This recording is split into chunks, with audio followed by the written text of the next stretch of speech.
ક્રોમ્પ્ટનના stock સાથે વિરાટ, કારણ કે એક લાંબા ઘટાડા બાદ એક રિવર્સલનું અટેમ્પ્ટ ક્રોમ્પ્ટનમાં આપણને ગઈકાલના સેશનમાં જોવા મળ્યું છે. 7 સપ્તાહ બાદ લગભગ જોઈએ તો ફરી 10 WMAની ઉપર પ્રાઇસ આપણને નીકળતા પણ દેખાય. શોર્ટ કવરિંગ જોવા મળ્યું હતું, પરંતુ આપ કઈ રીતે અહીંયા એક ચાર્ટ પર અને આ સ્ટોકને જોઈ રહ્યા છો ક્રોમ્પ્ટન? તો ક્રોમ્પ્ટનને જોઈએ તો એક સારો ઘટાડો આપણને બનતો જોવા મળ્યો છે. અગર આપણે જોઈએ તો છેલ્લા ઘણા સમયથી 2024 થી લઈને ટિલ ડેટ સુધી આપણને લોઅર હાઈ લોઅર લો ફોર્મેશન ફોર્મ થતા જોવા મળ્યા છે. ક્યાંક ને કંઈક લોઅર લેવલ્સ પર આપણને કન્સોલિડેટ પણ કરતું જોવા મળ્યું અને અત્યારના ફરીથી પ્રયત્ન થઈ રહ્યો છે એક પોઝિટિવ ડિરેક્શનમાં મૂવ કરવાનો. તો આપણે જોયું હતું કે કંઈક ને કંઈક સપ્ટેમ્બર 2024ની આસપાસ 475ની આસપાસના ભાવ હતા. ત્યાંથી એક કરેક્શન આપણે જોયું, નીચેની સાઈડ પર 220ની નીચે લેવલ્સ આપણને બનતા જોવા મળ્યા.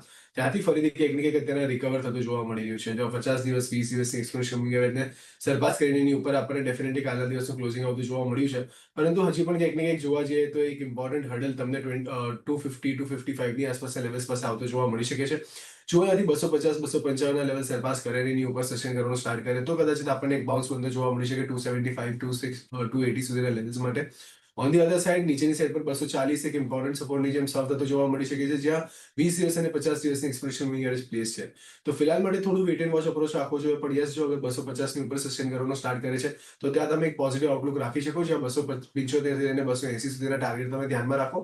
240નો સ્ટોપ લોસ રાખીને તમે ક્રોમ્પ્ટન પર કામકાજ કરી શકો છો. થોડું વેટ એન્ડ વોચ અપ્રોચ. અગર જો 250ની ઉપર જાય છે તો ત્યાં તમને ધ્યાન રાખવાની સલાહ છે.